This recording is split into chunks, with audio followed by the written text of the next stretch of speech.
Guys, once a biker is always be a bikers. Ito guys, ito yung dinaanan ko, pero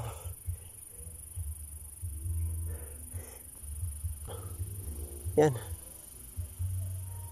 hindi makaya ng paakyat ng bike, tsaka yung bato kasi. Ito yun, kaya yung ginawa ko, nagtulak ako. Ito yun, yan. Ito, pababa na naman siguro ito.